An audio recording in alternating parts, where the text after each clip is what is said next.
జై శ్రీరామ్. జై జై శ్రీరామ్.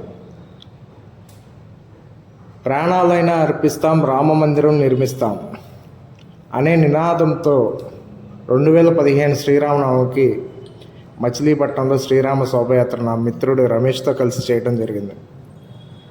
ఆ రోజున శ్రీరామనవమికి శోభయాత్ర చేయాలని చెప్పి ఒక 50 మందితో మేము సంకల్పించుకుని అప్పటికప్పుడు అనుకుని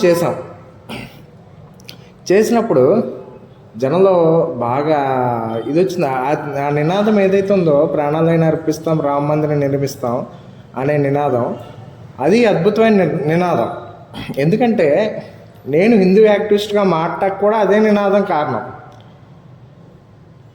500 సంవత్సరాలుగా మన భారతదేశంలో, హిందూ దేశంలో రాముడు పుట్టిన భూమిపైన రామాలయం నిర్మించుకోలేకపోతున్నాం అంటే జాతి గౌరవం ఎక్కడుంది అని ఆలోచించుకుంటే 500 సంవత్సరాలు పట్టింది రామాలయం నిర్మించుకోవడానికి. ఆ రోజున అసలు మన జాతిని కాపాడుకోలేని వాళ్ళు మనమేం మనుషులు అని చెప్పేసి నేను కాషాయ జెండా పట్టుకుని రోడ్డెక్కిన క్షణాలు అవి. నేను ఫేస్బుక్లో నా మిత్రుడు వాళ్ళు ఇల్లు హిందుత్వం గురించి మాట్లాడుతుంటే నేను మోటివేట్ అయ్యాను. నేనేదో చేయాలి, నా ధర్మం కోసం నేను చేయాలన్న తాపత్రయంతో వచ్చాను.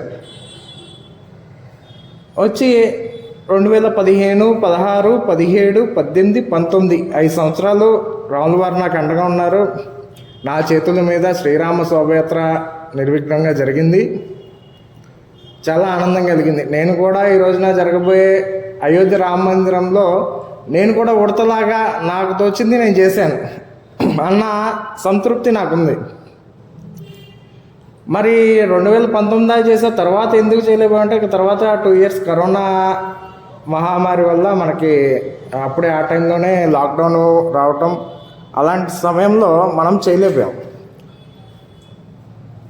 కాకపోతే ఆ 2 సంవత్సరాల కరోనా వల్ల మనం చాలా లాక్డౌన్ అయిపోయింది, అంతా అస్తవ్యస్తం అయిపోయింది. తర్వాత దేవుడి దయ వల్ల మళ్ళీ బయటకు వచ్చాం, చేసాం, యాక్టివిటీస్ చేసాం, కరోనా టైంలో కూడా చేసాం.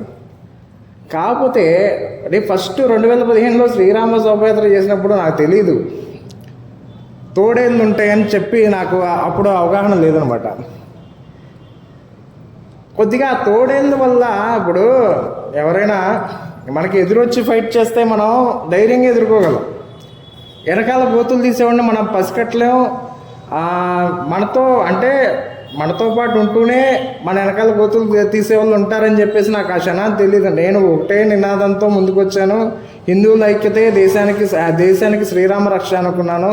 నాతో పాటు వచ్చిన ప్రతి ఒక్కరిని కలుపుకున్నాను, నేను చేశాను.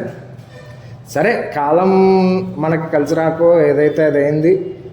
తప్పకుండా రాముల వారి ఆశీర్వాదం మనకు ఉంది కూడా. ఎందుకంటే అయోధ్య వెళ్తూ బాలరాముడు మన ఇంటికి రావటం, ఆయన ఆశీస్సులు నాకు అందటం, అలాగే గిలకల దిండిలో రామాలయ నిర్మాణానికి అడ్డంకులు వచ్చినప్పుడు నేను ఆ రామాలయ నిర్మాణానికి నేను ఒక పాత్రధారుని అవటం, రాముల వారు నాకు ఎప్పుడు ఆయన ఆశీస్సులు నాకు ఉన్నాయి. తప్పకుండా త్వరలోనే మళ్ళీ మీ హిందూ యాక్టివిస్ట్గా, మీ హిందూ టైగర్గా విఠల్ సాయి మీ ముందుకు వస్తాడు. జై శ్రీరామ్.